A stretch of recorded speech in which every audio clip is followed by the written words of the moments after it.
इसी पक्ष का दूसरा चरण यह है कि धर्म, सदाचार, संयम, कर्तव्य पालन के उच्च सिद्धांतों को अपनाकर आदर्शवादी जीवन जिया जाए। अच्छा। अवांछनीय चिंतन और कृतत्व में ही मनुष्य की अधिकांश शक्तियों का अपव्यय होता रहता है। अवांछनीय, जो चाहा नहीं जा सकता, ठीक ना, ऐसे ऐसे कुकर्मों में लिप्त हो जाता है। दुर्बुद्धिग्रस्त और दुष्कर्म निरत व्यक्ति अपना ओजस नष्ट करते रहते हैं हाँ। और उस प्राण शक्ति को गंवा बैठते हैं जो उच्च स्तरीय प्रगति के लिए उसी प्रकार आवश्यक है जैसे मोटर के लिए पेट्रोल। हाँ। मोटरसाइकिल में पेट्रोल नहीं डाला जाए तो कैसे चलेगा, जरूरत तो है। बिना तेल के मोटर कैसे चलेगी, बिना प्रखर प्राण शक्ति के आत्मिक प्रगति किस प्रकार संभव होगी। अस्तु ज्ञान साधना द्वारा चिंतन को उत्कृष्ट और कृतत्व को आदर्श बनाया जाता है। यह जमीन को जोत कर खाद पानी लगाकर उर्वरा बना लेने की तरह ऐसी ही परिष्कृत मनोभूमि पर उपासना का, अगला पेज पे, बीजारोपण किया जाता है, तभी बोई हुई फसल लहलहाती है। ऐसी ही उर्वरा भूमि पर लगाया गया उद्यान बगीचा, उद्यान मतलब बगीचा, फलता फूलता देखा जाता है। आत्मकर्ष की आकांक्षा बहुत लोग करते हैं, पर उसके लिए न तो सही मार्ग जानते हैं और न उस पर चलते हैं। अभिष्ट सामर्थ्य एवं साधन जुटा पाते हैं। दिग्भ्रांत प्रयासों का प्रतिफल क्या हो सकता है, अंधा अंधे को कहाँ पहुँचा सकता है, भटकाव में भ्रमित लोग लक्ष्य तक किस प्रकार पहुँच सकते हैं।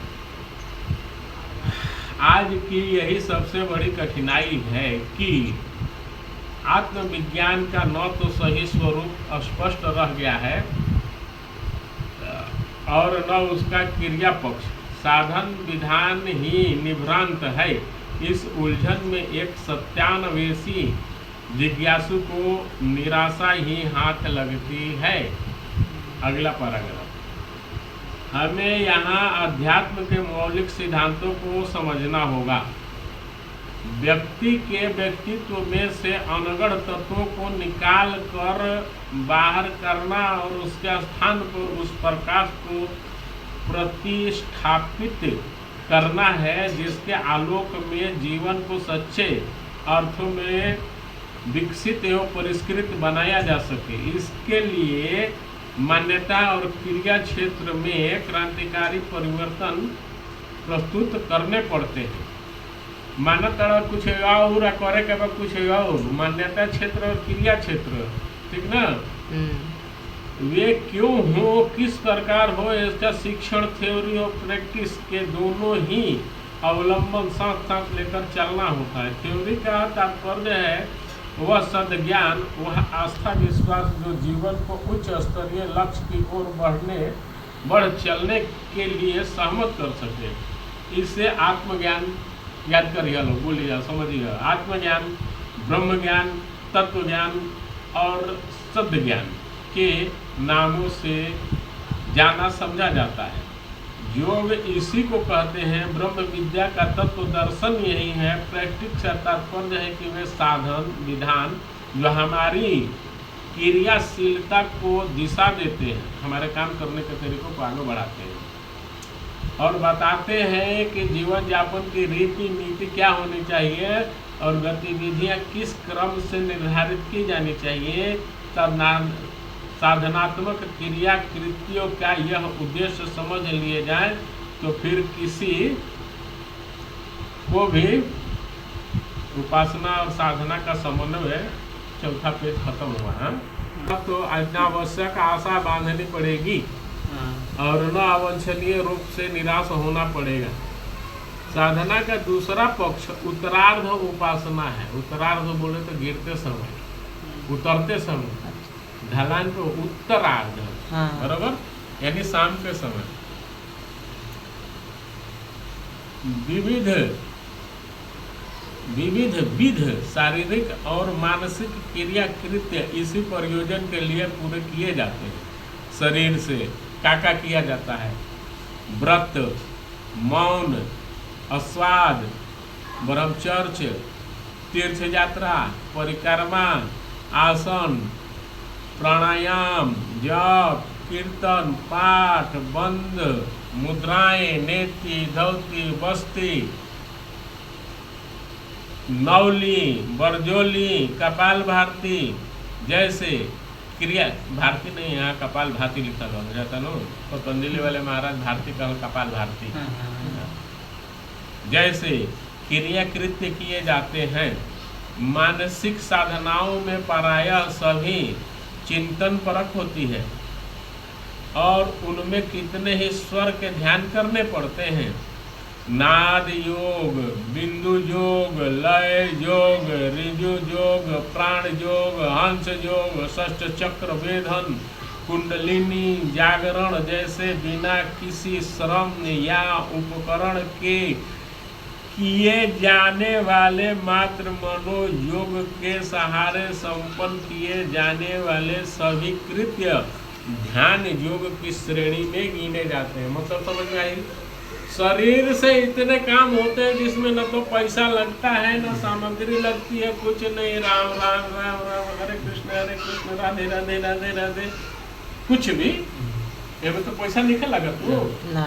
दम खींचे के, दम छोड़े के, व्यायाम प्राणायाम, धौती कहला सा एक जगह, धौती कहला सा नाक से में पानी डाल के में निकालल जाला, बुझा गइल? इसको जल नीति कहते हैं। चलो ठीक है, कहाँ तक पहुँचा? पर मनोयोग है ना सारे। स्थूल शरीर से श्रम परक, स्थूल बोले तो लुथड़ा, आटा के लोहिया के, और शरीर, इस शरीर जो का बोलवे क्या कल्पना करता कि आटा के लोहिया। श्रम परक सूक्ष्म शरीर से चिंतन परक उपासनाएं की जाती है। मतलब दिमाग से चिंतन, मन में जपता राधे राधे, हे राम हमारे लॉटरिया लाग जेते हैं भगवान जी ना, ये तो मन में सोचे के बानी में पैसा लगता, भाड़ा देता बा, बैटरी खर्च करता बा, नेटवर्क चाहिए, अरे तो मन के विचारधारा बा। सोच लो कि हम घरे बानी, हमारे भैंस दूध दुहाती है, ये हमारी मर्जी बा, हम सोची। चल ठीक,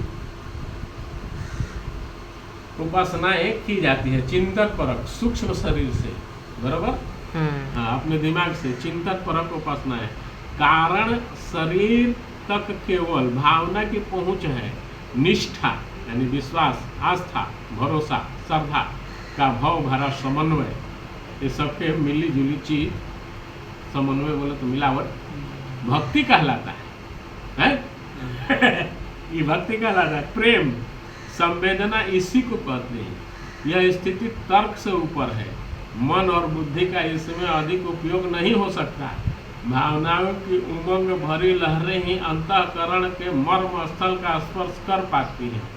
उपासना क्षेत्र में लोगों की असफलता का कारण यही है कि लोग उसे एकांगी बना देते हैं। एकांगी मतलब समझते हो?